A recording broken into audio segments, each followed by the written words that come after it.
An excavator operator is cutting a trench through a quiet field on the edge of a Bulgarian town.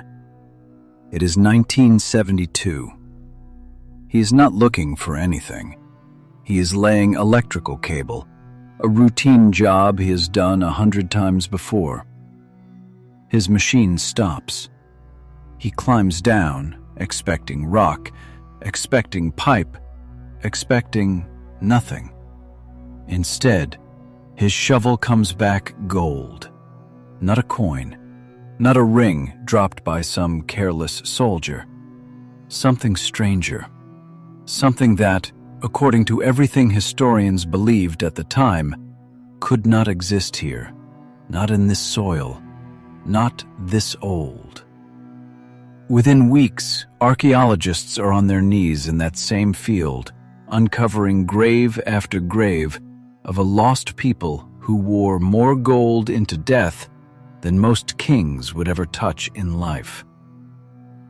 And when the first radiocarbon dates come back, someone in that lab reads the number twice, certain it must be a mistake. The gold is older than the pyramids of Giza, older than the cities of Sumer, older than writing itself. It comes from a world before Stonehenge, before the wheel, before a single monument we now call ancient had even been imagined. The place is Varna, on the shores of the Black Sea. And what was buried beneath that ordinary field would force historians to tear up the timeline of human civilization and start again. This is the story of the world's oldest gold, and the people who vanished so completely that until 1972, the world forgot they had ever existed at all. Ask most people where human civilization truly began, and they will say Egypt. Pyramids, pharaohs, golden masks sealed in silent tombs. Egypt has become, in our imagination, the birthplace of splendor. The first place humans decided that gold meant power, and death deserved ceremony. But the graves at Varna tell a different story. 1,500 years before the first pyramid rose from the desert, 1,000 years before the first cities of Mesopotamia took shape between two rivers, a community on the edge of Europe had already learned to mine, melt, and shape gold, with a skill that suggests they had been doing it for generations before that. This wasn't a lucky nugget hammered flat. This was refined, cast, deliberate. Which raises a question archaeologists still can't fully answer. If this is what survived, how much further back does the real beginning of this story go? For decades, researchers had assumed that hierarchy, wealth, and ritual grandeur were things the great river civilizations invented. Now they were staring at evidence that something just as elaborate, arguably more elaborate, had already happened in the hills of the Balkans, among a people history had erased almost entirely. So who were they? And how did a farming village on a forgotten coastline become the very first society on Earth to fall in love with gold? The answer would take archaeologists 50 years, 300 graves, and one impossible burial to even begin to piece together. To understand what happened at Varna, we have to go back almost 6,500 years, long before this land had the name Bulgaria, long before the sea beside it was called the Black Sea. This was the Copper Age. History rarely gives it much attention. It's the awkward middle chapter squeezed between the flint tools of the Stone Age and the famous bronze swords of empires still to come. Most documentaries skip straight past it. That is a mistake. Because along the coast of the Black Sea, the Copper Age wasn't a quiet transition. It was an explosion, and almost nobody has heard of it. The people who lived here belonged to what we now call the Varna culture, part of a much larger world of farming societies that archaeologist Maria Gimbutas would later name Old Europe. Villages stretching from the Aegean to the Carpathians, thriving long before Egypt or Sumer had built anything resembling a city. They were not scattered wanderers surviving hand to mouth. They lived in permanent settlements of timber and clay. They farmed wheat and barley in rich coastal soil. They raised cattle and sheep. They painted their pottery with careful, deliberate geometry. And something else was happening beneath the surface of their daily lives, something you could not see just by looking at their houses or their fields. Their society was beginning to split. Some families were accumulating more than others. Some individuals commanded more respect, more influence, more silent deference from their neighbors. And they had just discovered something that would turn that quiet inequality into something you could see with your own eyes, glinting in the sun. Copper does not simply lie around waiting to be picked up and used. To get useful copper, you have to mine ore from the earth, understand what fire does to stone, and control a transformation that would have looked to any outsider like sorcery.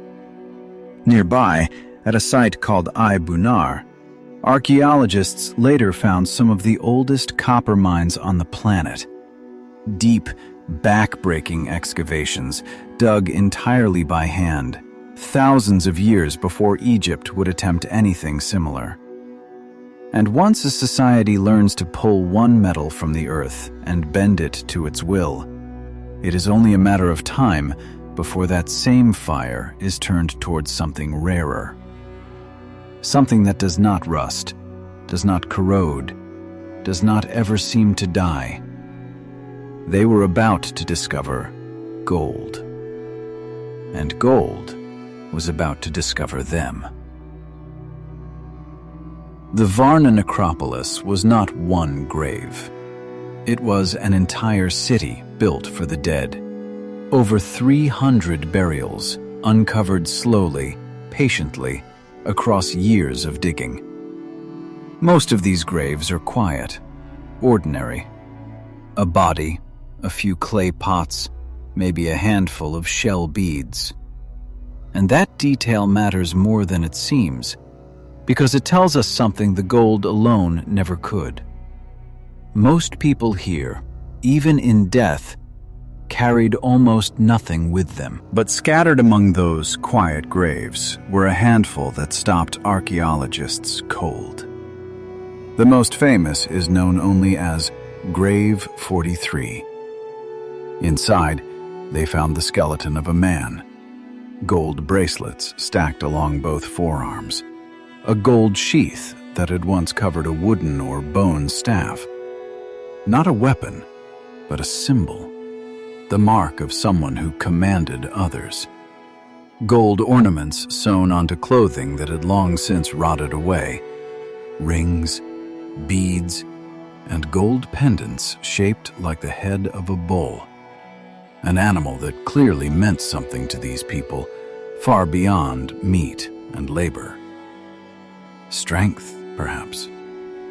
Power. Something closer to a god. Here is the number that made archaeologists' jaws drop. This single grave contained more worked gold than every other Copper Age site on Earth combined. One man, one grave. More gold than the rest of the entire world had left behind from that same era. Who was he? A chieftain, almost certainly. Perhaps a man whose word controlled trade routes stretching far beyond this coastline. Perhaps something closer to a priest-king. His authority rooted as much in ritual as in politics. We will never know his name. We will never hear the words spoken over his body. But the gold does the talking the language never could. This man mattered. And someone wanted the world, and perhaps whatever waited beyond it, to know that beyond any doubt. But Grave 43 wasn't the strangest thing they found. Several graves at Varna held no body at all. Instead, archaeologists uncovered pits carefully arranged with clay masks laid exactly where a face should be. Gold ornaments placed precisely where hands, feet, and a chest would have rested, as if an invisible person had been dressed for the afterlife and laid gently to rest without ever actually being there. Why would a community go to such lengths to bury someone who wasn't there? Some researchers believe these were memorials for people who died far from home, traders lost on long journeys, warriors who never made it back. Others suspect these were symbolic graves for mythic ancestors, figures the community wanted to honor without a body to place in the ground. A few have proposed they were part of a ritual calendar entirely, tied to the seasons, to planting and harvest, to death and rebirth cycling endlessly through the year. No one knows for certain. What we do know is unsettling in its own right. Whoever built these empty graves understood that an object, placed with enough care, could stand in for a human life.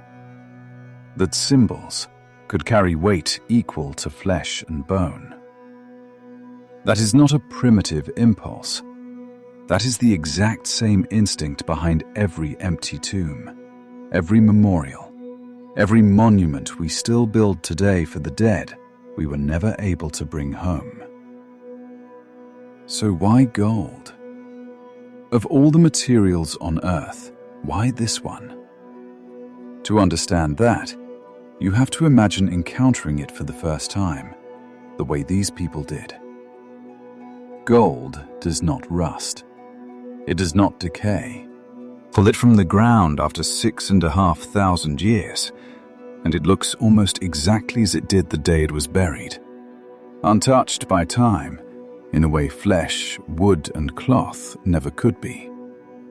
To a people who watched their crops wither, who watched their loved ones age and die, who watched almost everything around them eventually rot and return to the earth, a material that simply refused to break down must have felt close to miraculous.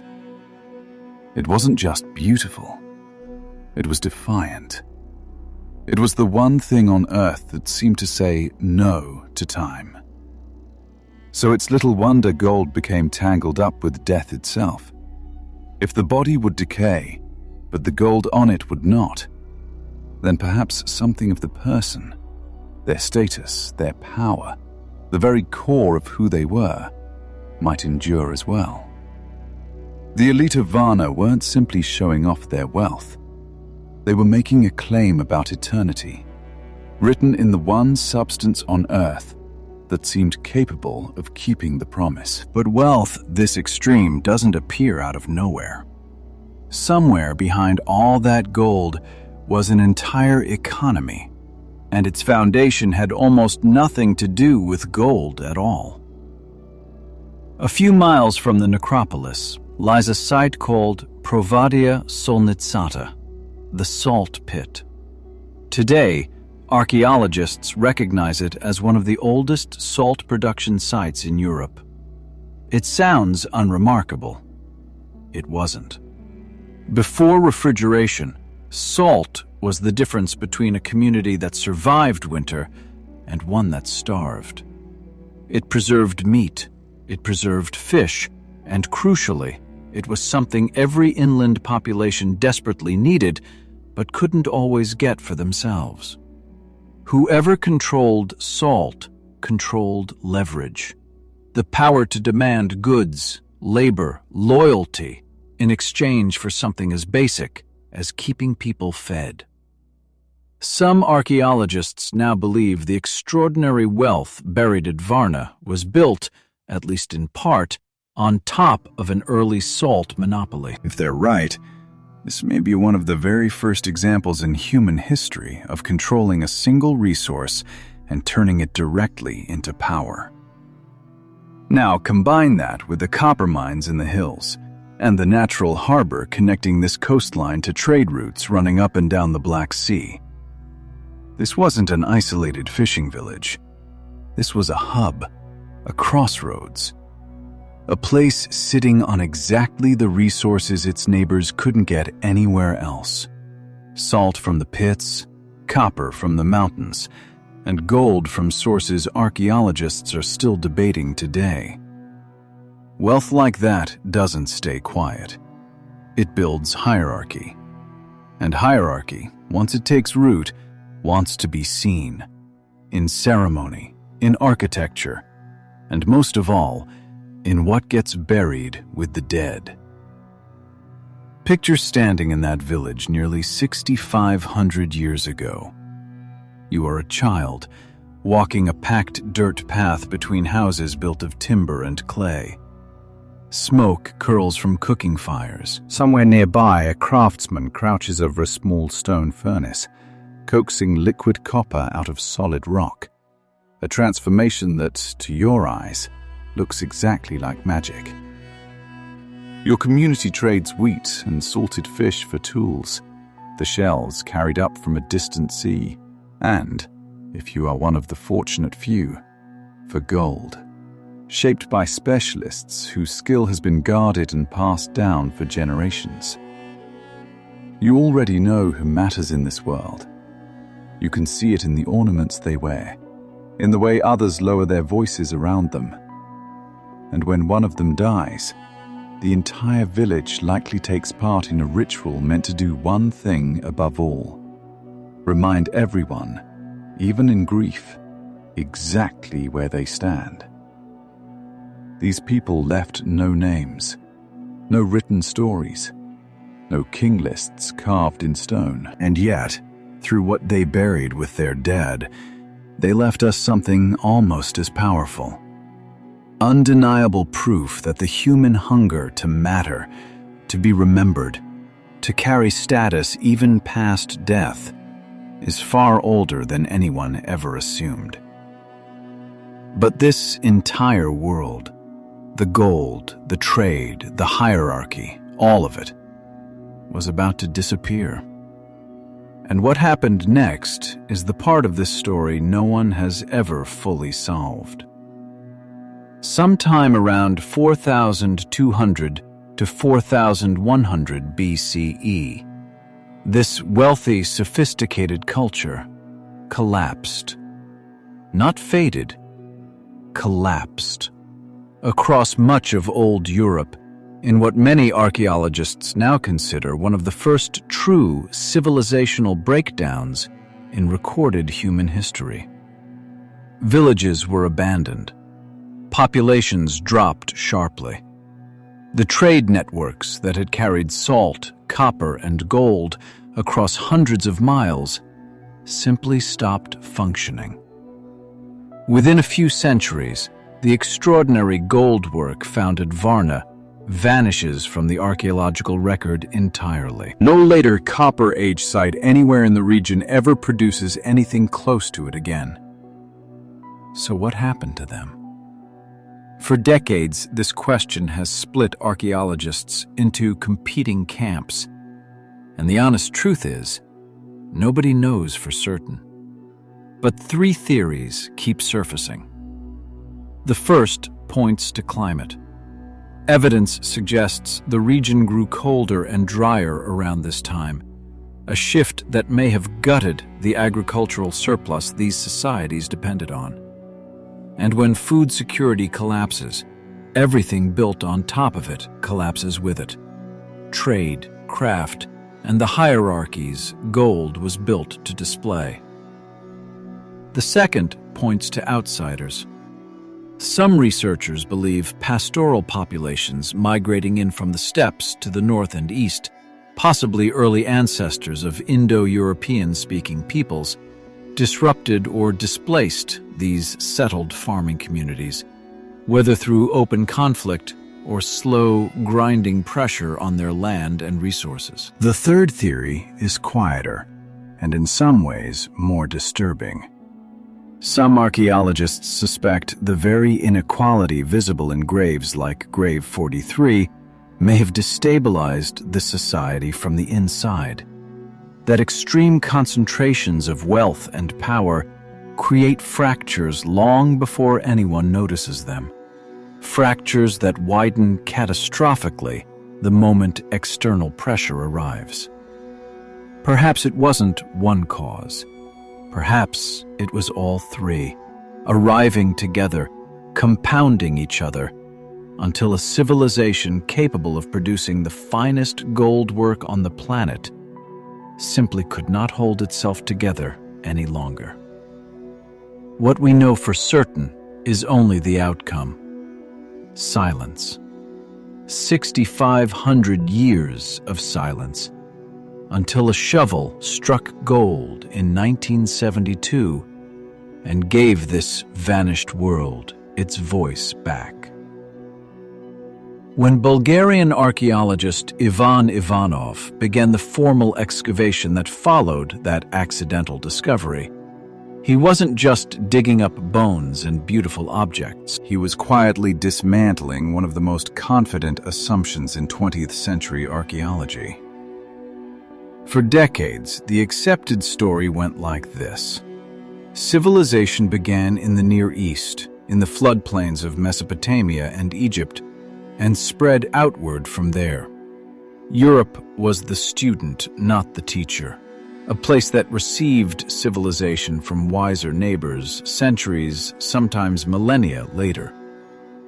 Varna didn't just challenge that story, it broke it. Here was undeniable proof of organized hierarchy, advanced metallurgy, long-distance trade, and elaborate ritual belief, flourishing in Europe long before Egypt had built a pyramid, long before Sumerian cities rose along the Euphrates, long before anyone else on Earth had produced gold work of comparable scale. This didn't mean old Europe invented civilization single-handedly. It meant something more interesting. Complex societies didn't spread outward from one single point like ripples in a pond. They emerged again and again independently, shaped by local rivers, local resources, local ambition. The people of Varna didn't need Egypt to teach them what gold could mean. They discovered it entirely on their own, and then, for 65 centuries, the world simply forgot. Now consider what it actually took to make something like Grave 43 possible. Working gold at this level demands more than access to raw metal. It demands understanding fire, understanding how far you can hammer metal before it cracks, how to heat and cool it so it can be reshaped again and again without shattering. The bull's head pendants alone, with their careful, symmetrical horns, suggest artisans who trained for years, possibly a lifetime, under a craft passed down through careful, guarded apprenticeship.